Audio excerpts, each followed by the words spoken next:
నేను ఇప్పుడే Ustaad Bhagat Singh teaser trailer cinema చూసాను, చాలా బాగుంది. సార్ గ్లిమ్స్ ఉస్తాద్ భగత్ సింగ్ చెప్తాను, అది ఒక మాట.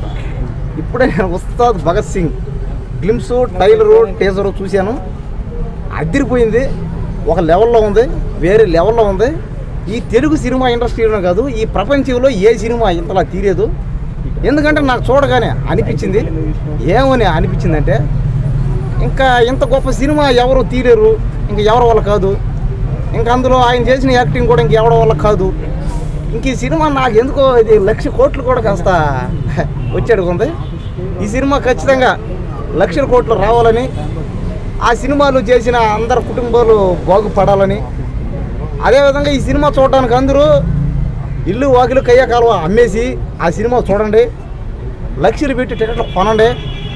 అదేవిధంగా ఈ సినిమాని అన్ని థియేటర్లో వేసేయండి. లుక్ ఎలా ఉంది? అదే చెప్తున్నా, అంతకు మించిన లుక్ ఏమైనా ఉందో చెప్పండి. ఇంకా ఏ సినిమా హీరో కూడా లేడు. పవన్ కళ్యాణ్ లాగా గ్లామర్ కానీ, ఆ యాక్టింగ్ కానీ, ఆ ఫైట్లు కానీ, ఆ డ్యాన్సులు కానీ ఎవడి వల్ల కాదు. ఆ పవన్ కళ్యాణ్ లాగా లుక్ ఎవరికి లేదు, ఎవరికి రాదు. ఇంకా ఈ ప్రపంచంలో కూడా ఆయనే నెంబర్ 1 హీరో, అందరికీ తెలిసిందేది. పైగా మనందరికీ మనం చూసాం, గతంలో కూడా పవన్ కళ్యాణ్ సినిమాలన్నీ చూసాం. ఆ సినిమాలన్నీ ఇంకా ఎవరి వల్ల కాదు, ఎందుకంటే అలాంటి సినిమాలు ఇంతవరకు ఎవరు తీయలేదు. ఆ సినిమాలు ఇప్పుడు ఇంతకుముందు చూసిన సినిమాలు కూడా బాగా 1,000 కోట్లు వచ్చాయి. ఈ సినిమా కూడా 1,00,000 కోట్లు రావాలని, మీరు కూడా ఈ వీడియోలు కూడా బాగా పబ్లిసిటీ అవ్వాలని, మీ అందరు కూడా కోట్లు డబ్బులు రావాలని కోరుకుంటున్నాను. డౌట్ ఏమన్నా? Thank you.